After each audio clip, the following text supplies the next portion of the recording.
نحمده ونصلي على رسوله الكريم أما بعد فأعوذ بالله من الشيطان الرجيم بسم الله الرحمن الرحیم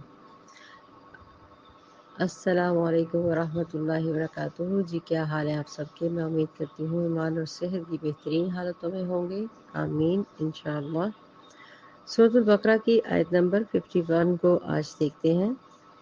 یہاں پہ اب جو تورات ہے وہ کب دی گئی اس کی ڈیٹیل ہے، 40 راتوں کا ذکر ہے اور بعض جگہ پہ 3 راتوں کا ذکر ہے، لیکن یہاں پہ کلیئر 40 راتیں بتا دی گئی ہیں۔ لفظی ترجمے کے ساتھ میں تھوڑا سا ایکسپلین کرتی ہوں انشاءاللہ۔ وَإِذْ وَعَدْنَا مُوسَىٰ، اور جب وعدنا مطلب کہ حضرت موسیٰ علیہ السلام سے وعدہ لیا گیا۔ اصل میں یہاں پہ آپ کو اس کا روٹ جو ہے واو آئندار ہے، معنی اس کے 2-3 آتے ہیں۔ یہاں پہ باقاعدہ اپوائنٹمنٹ جس کو کہی جاتی ہے نا، کہ اللہ تعالیٰ نے حضرت موسیٰ علیہ السلام کے ساتھ اپوائنٹمنٹ طے کی کہ آؤ میرے پاس کوہ طور پہ۔ کل میں نے ذکر کیا تھا اس کا کہ کوہ طور کہاں پہ تھا، جیسے کہ انہوں نے کراس کیا ریور تو وہاں پہ اس جزیرے پہ وہ ٹھہرے، اسی کے ساتھ تھوڑا سا فاصلے کے ساتھ ہی ٹاپ پر کوہ طور پہاڑ موجود تھا۔ اس طرح سے ہسٹری دان پورا اس کا آپ کو رزلٹ بتاتے ہیں کہ کیا کون سی جگہ کہاں تھی اور یہ کہاں کا واقعہ ہے۔ بہرحال حضرت موسیٰ علیہ السلام کو اللہ تعالیٰ نے یہ وحی نازل کی کہ تم وہاں پہ میرے پاس آ جاؤ کوہ طور پر 40 راتوں کے لیے۔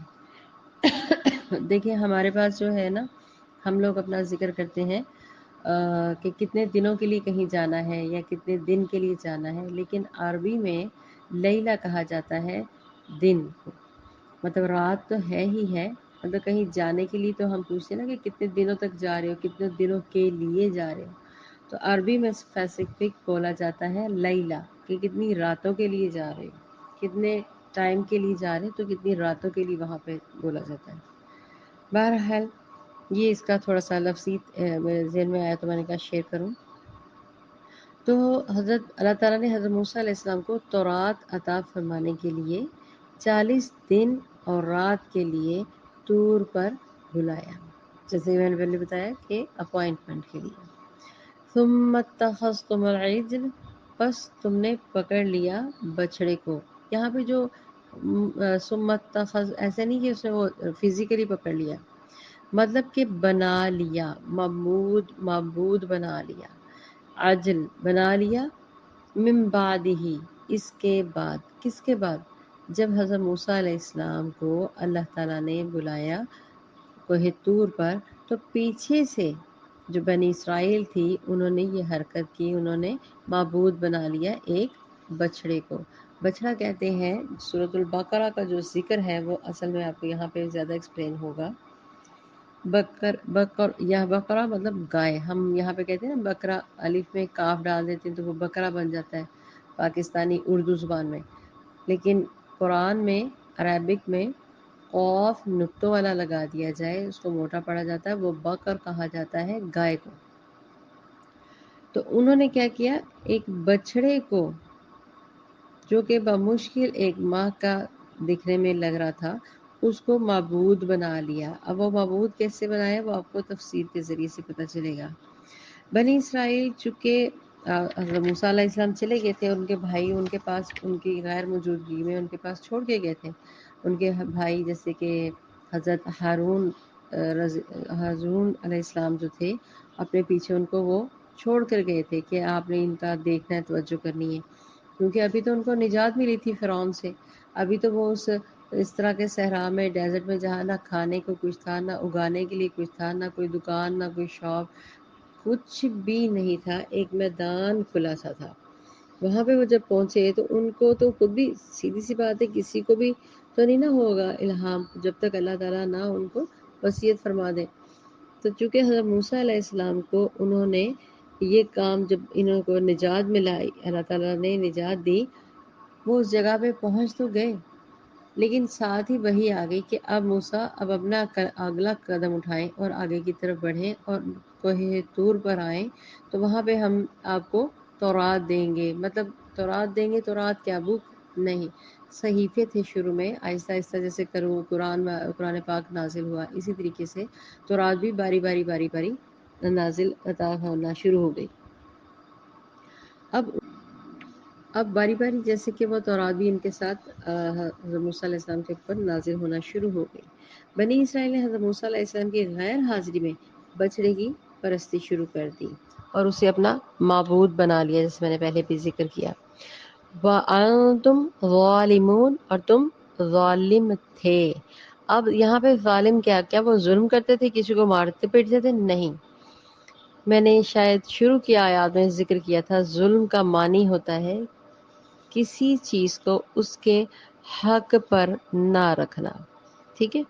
اب جیسے کہ اگزامپل دے رہی ہوں، اب دیکھیں جو موزے ہیں، موزے یا جرابیں ہیں، آپ بتائیں ان کو آپ اپنی کبڈ میں دھلی ہوئی ہوں گی تو کبڈ میں رکھیں گے، گندی ہوں تو ان کو اپنی جوتیوں کے ساتھ ہی وہیں پہ اتار دیتے ہیں نا، شوز کے اندر. اگر ان کو آپ اٹھا کے کچن میں یا پلیٹ میں رکھیں گے تو کیا یہ اس کا حق ادا ہو جائے گا؟ یہ ظلم ہے. مطلب اس چیز کو اپنی جگہ پر نہ رکھنا. ایک اور بہترین مثال اس طرح سے ہمارے تمام اساتذہ بھی دیتی ہیں کہ ایک کتاب ہے، اب کتاب کو آپ نے اسٹڈی والے ٹیبل پہ رکھنا ہے، اپنے ہاتھوں میں رکھنا ہے پڑھتے ہوئے، اپنی نگاہوں کے سامنے رکھتے ہیں، یہی ہے اس کا حق. یا اس کو صاف ستھرا جب پڑھ لیا تو کسی کبڈ میں اوپر کر کے ٹیبل کے اوپر رکھتے ہیں. اب آپ اس کو ٹیبل کی بجائے سیم وہی والی بات ہے کہ کچن میں جہاں برتن دھوئے جاتے ہیں اب وہاں رکھ دیں گے، وہاں پہ اس کی جگہ بنا دیں گے. یا کہیں پہ جہاں پہ مرچ مسالے پڑے ہوں گے، ڈسٹ پڑی ہوگی، آئل کی شاپ ہو وہاں پہ، تو وہاں پہ آپ اس کو کہیں تیل کے ساتھ رکھ دیں. کیا آپ نے اس کتاب کا حق صحیح سے ادا کیا؟ نہیں. مقصد ظلم کا یہ ہوتا ہے کہ اس چیز کو اس کے حق پر نہ رکھنا ظلم کہلاتا ہے. اب یہاں پہ جس معنی میں آیا ہے ظلم، یہاں پہ کفر کے معنی میں آیا ہے، شرک کے معنی میں آیا ہے کہ اللہ تعالیٰ کیا فرماتے ہیں، وَأَنْتُمْ ظَالِمُونَ، اور تم نے ظلم کیا، تم نے شرک کیا. کس طرح سے ظلم کیا؟ کہ معبود بنا دیا. نجات ملنے کے باوجود آپ کو سب کو عیاں ہو چکا تھا کہ معبود کون ہے، اللہ تعالیٰ. اس نے آپ کو نجات دی اور آپ نے کیا کیا؟ پھر وہی اپنی علت، اپنی کمزوری، اپنے جو اندر منافقیت جسے ہوتی ہے وہ دیکھیں، انہوں نے اپنا شرک کیا. بچڑے کو معبود بنا کر تو تم نے ظلم سے بڑا کوئی ارتکاب ہو سکتا ہے جو انہوں نے کیا؟ لہذا قرآن پاک کے اندر ہی نا ایک جگہ پر ارشاد ہوا ہے، ان الشرک لظلم عظیم، یعنی عظیم ترین ظلم جو ہے وہ ہے شرک کرنا. مطلب شرک کے بھی الگ الگ کائنڈ ہیں، لیکن ظلم کی ایک کائنڈ میں سے آپ نے اللہ تعالیٰ فرماتے ہیں سب سے بڑا یہ ظلم ہے شرک کرنا. تو لہٰذا جو بنی اسرائیل تھی اس نے شرک جلی کی، کیونکہ یہ مکروہ ترین شکل ہے. جیسا میں پہلے بھی ذکر کر چکی ہوں کہ حضرت موسیٰ علیہ السلام کو اللہ تعالیٰ نے 40 راتوں کے لیے کوہ طور پر ان کو دعوت دی کہ آئیں، ادھر آئیں تو میں آپ کے ساتھ یہ تورات جو ہے وہ میں عطا کروں گا. تورات یعنی کہ اپنی شریعت کے احکامات ہوں گے جن کو آپ نے جا کے اپنی قوم کو بتانا ہوگا. تو لہٰذا حضرت موسیٰ علیہ السلام کو 40 روز کے لیے کوہ طور پر بلایا گیا انہیں شریعت دینے کے لیے. ثم اتخذتم العجل من بعده وانتم ظالمون، پھر اس کے بعد بنی اسرائیل نے جو ظلم کیا وہ میں آپ کو ایکسپلین کر چکی ہوں. تو حضرت موسیٰ علیہ السلام کو طور پر جانے کے بعد وہ چونکہ وہاں پہ عبادت میں، ذکر میں ادھر مصروف ہو گئے، ان کو بھٹکایا کس نے؟ اب انہوں نے پیچھے سے ایسی حرکت کی کیوں، جبکہ حضرت موسیٰ علیہ السلام تو اپنے بھائی کو حضرت ہارون علیہ السلام کو چھوڑ کے گئے تھے. یہاں پہ آپ نے اکثر سنا ہوگا سامری جادوگر. آج بھی کوئی بھی جو آپ تصویریں دیکھیں گے یا وہ ٹائٹل دیکھیں گے جادو ٹونے کی دکانوں پہ، شاپس پہ، ایک ڈینجر کا سائن بنا ہوتا ہے، خطرے کا، اور اس کے ساتھ سامری جادوگر. تو بیسیکلی سامری اس جادوگر کا نام تھا جو آج تک چلتا آ رہا ہے. تو بنی اسرائیل کو سامری نے کہا، یہ سورۃ طٰہٰ میں نا اس کی پوری ڈیٹیل ہے، آپ کو اچھا خاصا وہاں پہ تفسیر کلیئر ہو جائے گی، لیکن تھوڑا تھوڑا یہاں پہ بھی ایکسپلین کرتی ہوں، بات ادھوری ورنہ لگتی ہے۔ سورۃ طٰہٰ میں اس کا ذکر آیا ہے کہ یہ کہا جاتا ہے ھذا الٰہکم و الٰہ موسیٰ فنسی، یہاں پہ یہ سورۃ طٰہٰ کے اندر یہ آیت ہے، یہ ہے تمہارا خدا جسے وہ بھول گیا تھا۔ سامری نے اس طرح کے گندے الفاظ استعمال کر کے بنی اسرائیل کی جو قوم تھی اس کو بھٹکایا۔ انہوں نے کہا موسیٰ تو چلے گئے اوپر پہاڑ پہ، اپنی عبادت ریاضت میں مصروف ہو گئے، ہمیں یارو مددگار یہاں پہ چھوڑ دیا، نہ یہاں پہ کھانا ہے، نہ یہاں پہ کوئی پینے کی جگہ ہے، نہ جھونپڑیاں ہیں، نہ مکان ہے، رڑا میدان کھلے کا کھلا سادہ بیابان جنگل میں ہم لوگوں کو چھوڑ دیا، جنگل بھی نہیں، درخت بھی نہیں تھے، کہیں جھاڑیاں وغیرہ تھیں، تو اس طرح ہمیں وہ یارو مددگار چھوڑ گیا، یہ ہے تمہارا راہبر جس کے تم لگ کر پیچھے اتنی دور سے آئے تھے، اس سے بہتر تو تم فرعون کے پاس تھے، تمہیں کھانا ملتا تھا، روٹی ملتی تھی، مطلب وہ ساری چیزوں کو بھلا گئی، ایک سیکنڈ میں بھلا دیا، کیونکہ اندر دل مومن نہ ہو تو بھلایا جا سکتا ہے۔ تو بنی اسرائیل کی قوم نے کیا کیا، انہوں نے یہ ایک اور گیلا کرنا شروع کر دیا کہ ہم تو وہاں سے اندھیری رات میں نکلے تھے، اتنے پریشانی میں اس قافلے کے ساتھ جڑ گئے، ہمیں کچھ سمجھ نہیں آیا، ہم نے جلدی جلدی اپنے زیور جواہرات لیے، کیونکہ زیور سونا یہ امتحان کہا جاتا ہے، بالکل صحیح فرمایا اللہ تعالیٰ نے، یہ امتحان ہے، وہ بھی جلدی جلدی اسی زیور کو سونے کو اپنے اوپر لاد کر، اپنے گاڑیوں پر، چھکڑوں پر، گدھوں پر لاد کر اپنی بیوی بچوں کے ساتھ نکل آئے تھے۔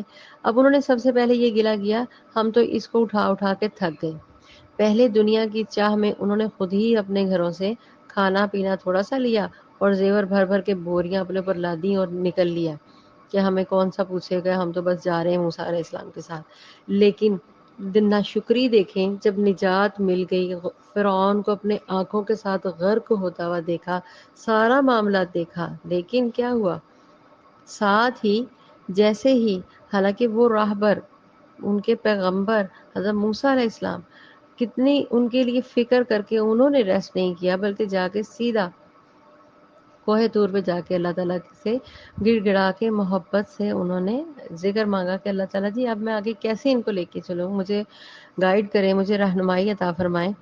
تو یہاں پہ جو پیچھے بنی اسرائیل کی قوم تھی انہوں نے یہ کام کیا کہ سارے زیورات اکٹھے کیے، سامری نے کہا یہ سب مجھے دو، میں اس سونے اور چاندی کو اکٹھا کروں گا، اکٹھا کر کے پگھلا کر میں تمہیں اسے بچڑے کی شکل دوں گا۔ اچھا دوسری یہ کہ ہم سورۃ طٰہٰ میں پڑھیں گے نا آگے، بنی اسرائیل جو تھی نا وہ کوئی عام قوم نہیں تھی، بہت ہنرمند قوم تھی، ایکسٹرا ہنرمند قوم تھی، جیسے ہمیں آج موہنجو میں کچھ چیزیں وغیرہ ملتی ہیں، ان کے پاس ایسے ایسے اوزار اور اس طرح کی یہ چیزوں میں پرفیکشن رکھتے تھے، کھیتی باڑی اور مطلب خطاطی اور کلاکاری جس کو کہا جاتا ہے، مجسمہ سازی، یہ ان میں بہت ہی ایکسٹریم لیول کے کامیاب لوگ تھے، بیکار لوگ نہیں تھے، بہت زیادہ ہنر والے سے، بہت زیادہ، مطلب جو چاہے وہ چیز بناتے تھے، یہ ان میں اللہ تعالیٰ نے قابلیت رکھی ہوئی تھی، چونکہ انہوں نے یہ چیزیں سیکھی ہوئی تھیں، لیکن فرعون کے انڈر آ چکے ہوئے تھے، اس میں غلامی کی زندگی برداشت کر کر کے ان کو یہ پتہ ہی نہیں لگ رہا تھا کہ سچ اور حق کیا ہے، لیکن حضرت موسیٰ علیہ السلام کے ساتھ چل پڑے۔ اب جب فوراً حضرت موسیٰ علیہ السلام کہتے ہیں نا کوئی نہ کوئی بڑا راہبر ساتھ ہو تو آپ کی زندگی ایمانیات کے اوپر چلتی رہتی ہے، اسی طریقے سے جیسے حضرت موسیٰ علیہ السلام ان سے تھوڑا دور ہوئے تو انہوں نے سامری کی باتوں میں آئے اور اپنے، چونکہ اندر سے میں پھر کہوں گی بار بار دل مومن نہیں تھا، ایمان لایا تھا زبان سے، ایمان بالیقین، ایمان بالتقوی، وہ چیزیں ابھی وہ لیول بہت ہائی تھا، اس تک نہیں تھے پہنچے۔ تو بنی اسرائیل نے کیا کیا، اس کو سامری کو وہ دیا، کیا کہتے ہیں اس کو، سونا وغیرہ، اور ان کو یہ کلاکاری آتی تھی۔ آپ نے دیکھا ہوگا کہ پیرامڈس کے اندر آج تک دنیا اس کو کمپلیٹلی اس کو ڈسکور نہیں کر پائی کہ اس نے روشنی کی عکاسی، ہوا کا آنا جانا، یہ کس طرح سے، کس ڈیزائن، کون سا کوئی اتنا بڑا سائنٹسٹ آیا ہے جس نے اس کو پیرامڈس کو اس طریقے سے بنایا. آپ اندازہ کریں کہ کیا چیز تھی بنی اسرائیل. اسی طریقے سے جب انہوں نے بچڑا بنایا، اس کی عمر تھی آلموسٹ، وہ اتنا بچہ لگتا تھا، ایک 1.5 ماہ کا بچہ، گائے کا بچہ، اس کا بچہ بنایا اور سونے کا، لیکن اور اس کے اندر اس طرح سے ہولز رکھے گئے، اس کے اندر جو ساؤنڈز، جو وائبز آتی ہیں، اس کے سے ہوا جب کراس کرتی تھی تو وو وو، واللہ عالم، اللہ بہتر جانتے ہیں، کچھ اس طرح کی ساؤنڈز آتے تھے. جیسے آپ نے اگر اپنے انسان کی کھوپڑی جو ہے، ہمارے چہرے کا جو سٹرکچر ہے، اس کو دیکھا ہوگا، یہاں پر بھی 2 آنکھوں کے جگہ ہولز ہیں، ناک کی نتھنوں پہ ہولز ہیں، منہ کے آگے پھر ہول ہے. تو یہاں پہ بھی اگر ہوا کراس کرے تو یہاں پہ زیادہ تر لوگوں کو بیماری سے واقف ہوں گے، سائنوسائٹس کی پرابلم ہوتی ہے. تو یہ سارا جو آپ کا ENT ہے، یہ سارا ڈسٹرب ہو جاتا ہے. بہرحال کہنے کا مطلب یہ تھا کہ انہوں نے بچھڑے کے اندر اس طرح کے ہولز رکھے کہ جب وہاں سے وہ ہوا کراس کرتی تو بچھڑے سے آواز آتی تھی، جس طرح کہ وہ وو وا وو کر رہا ہے. تو فوراً سے کمزور ایمان والے بنی اسرائیل اس گائے کی پرستش میں لگ پڑے. انہوں نے چکر کاٹنے شروع کر دیے اور بے برکتی کے ساتھ اس سے چکر کاٹتے ہوئے آگ جلانا شروع کی، اور اس کے چکر کاٹتے اور اس سے دعائیں اور منتیں مانگنی شروع کر دی. حضرت جو تھے ہارون علیہ السلام، انہوں نے بھی دیکھا اور ماتھا پیٹا اور ان کو بہت منع کیا کہ یہ تم نے کیا کیا اس کو. لیکن وہ سارے، حضرت ہارون علیہ السلام ذرا نرم طبیعت کے تھے، اور سارے کے سارے جو تھے وہ بات ان کی مانی نہیں اور اپنے لگ گئے کاموں پہ، اور کہا نہیں یہ تو ہمیں یہ دے رہا ہے، یہ تو ہمیں یہ دے رہا ہے. ہم جب بھی کسی شرک کی طرف مبتلا ہوتے ہیں نا، آپ کو مزے کی بات بتاؤں، شرک آپ کر کے دیکھیں، آپ کا وہ کام ہو جائے گا. میں سچ کہہ رہی ہوں، آپ کو میری بات عجیب لگے گی. آپ شرک کی طرف ایک دفعہ آتے ہیں، وہ کام آپ کا ہو جاتا ہے، کیونکہ اللہ تعالیٰ گمراہ ہوئے لوگوں کو ہدایت نہیں دیتے. اللہ تعالیٰ کہتے ہیں جاؤ، تم نے اس کو خدا بنایا، یہ تمہاری دنیاوی ضروریات پوری کر دے گا، آنا تو تم نے میرے پاس ہے نا. سارا آپ کا شرک دھرے کا دھرا رہ جائے گا. کیوں؟ امتحان ہوتا ہے صرف ایمان والوں کا. دوسرے لوگ تو نہ پرواہ کرتے ہیں، نہ دیکھتے ہیں، بس یہ فلاں بابا جی ہے، یہ فلاں مزار ہے، یہ گرین چادر، یہ کالا دوپٹہ، یہ کالا امام زمان، یہ فلانی چیز، یہ فلاں پتھر، یہ فلاں درخت، یہ پہاڑ، حتیٰ کہ یہ سائیکل والا مزار، یہ چوہوں والی سرکار، یہ پتہ نہیں کیا کیا کون کون سی سرکاریں بنائی ہوئی ہیں. انا للہ و انا الیہ راجعون. کبھی نیٹ پہ سرچ کیجیے گا، چوہوں کی سرکار، کوے کی سرکار، واللہ عالم بلیوں کی سرکار، اور پتہ نہیں کون کون سی سرکاریں بنی ہوئی ہیں. بات مقصد یہ ہے کہ جو بنی اسرائیل نے کیا، اس وقت اس گائے کی پرستش کرنی شروع کر دی. اور پھر کیا ہوا؟ کیوں کر رہے تھے؟ کیونکہ وہ پہلے سے بھی تو یہ فرعون والوں سے یہ سیکھ کر آئے تھے نا. وہاں پہ فرعون، یہ لوگ سب لوگ ہر ایک چیز کی پوجا کرتے تھے. تو پوجا سیکھنا کیسے ہے، کرنا کیسے ہے، ان کو یہ پریکٹس آلریڈی تھی. چکر لگانا، آگ جلانی، بھڑکانا اور بے ہنگم حرکتیں کرنا، گندی ترین حرکتیں کرنا. لہذا بنی اسرائیل کی جو ہمسایہ قوم تھی، گائے کی پوجا کی بیماری وہاں پہ عام تھی. تو لہذا مصر اور کنعان میں اس کا رواج عام تھا. بنی اسرائیل جب غلام بن کر گئے تو آہستہ آہستہ انہوں نے اپنے حکمرانوں سے یہ گائے کی پرستش جسے کہا جاتا ہے، یہ والی بیماری ہے نا، یہ بیماری بھی انہوں نے سیکھ لی. تو لہٰذا اس ہی وجہ سے جب سامری نے بچڑے کی صورت بنائی تو انہوں نے کچھ بھی عجیب نہ لگا، ان کو کوئی بری بات لگی نہیں، اور فوراً اس کے چکر کاٹنے لگ پڑے. کوئی آگ لے آیا، کوئی شراب لے آیا، کوئی کچھ اور مزے کرنے لگ پڑے، کوئی آگ کے کھلاڑی بن گئے، کوئی تماشا لگنے، باقاعدہ ایک میلہ سا لگ گیا اس کے ارد گرد. وَأَنْتُمْ ظَالِمُونَ. تو اللہ تعالیٰ یہاں پہ یہی فرماتے ہیں کہ تم ظلم کرنے والے، یعنی شرک کرنے والے تھے. اللہ رب العزت نے آگے ہی آیت نمبر 54 میں ہم پڑھیں گے اسی سورۃ البقرہ کی، کہ اللہ تعالیٰ فرماتے ہیں یعنی تم نے عبادت کو اس کا صحیح مقام پر نہیں رکھا، تم پر حجت قائم ہو گئی تم جانتے تھے، سب جانتے تھے کہ یہ شرک ہے، اور پھر بھی تم نے بچڑے کی پوجا شروع کر دی اور کیا کیا؟ کفر کیا۔ اور جو کفر کرتا ہے، جو شرک کرتا ہے، اس کی معافی ساری عمر نہیں ہوتی۔ انا للہ و انا الیہ راجعون۔ اللہ تعالیٰ ہمیں ان بیماریوں سے بچائے۔ یہ شرک اور کفر کی بیماری ہمارے اندر بھی بہت زیادہ ہے، لا علمی میں کرتے ہیں لیکن ہے، لیکن ہمیں اپنے ضمیر کو ٹٹولتے رہنا چاہیے، کہیں ہم سے بھی اس طرح کی کوتاہیاں غلطیاں تو نہیں ہو رہی۔ پھر ہوتا کیا ہے، اس سے ڈبل ہو کر ہم پر دنیاوی مصائب، تکلیفیں، پریشانیاں آتی ہیں، اور ہم کہتے ہیں اللہ جی میں نے کیا ہی کیا ہے۔ اللہ ہم سب کی کمی بیشیوں کو دور کرے۔ اللہ تعالی ہمیں اللہم فقہنی فی الدین، ہمیشہ یہ دعا کرنی آنی چاہیے، اللہم الہمنی رشدی واعذنی من شر نفس۔ اللہ تعالی ہمیں ہدایت نصیب عطا فرمائے اور اپنے جو ہمارے نفس کے شر ہے اس سے بھی بچائے۔ آمین ثم آمین۔ وآخر دعوانا ان الحمد للہ رب العالمین۔ السلام علیکم ورحمۃ اللہ وبرکاتہ۔ سبحانک اللہم وبحمدک، اشہد ان لا الہ الا انت، استغفرک و اتوب الیک۔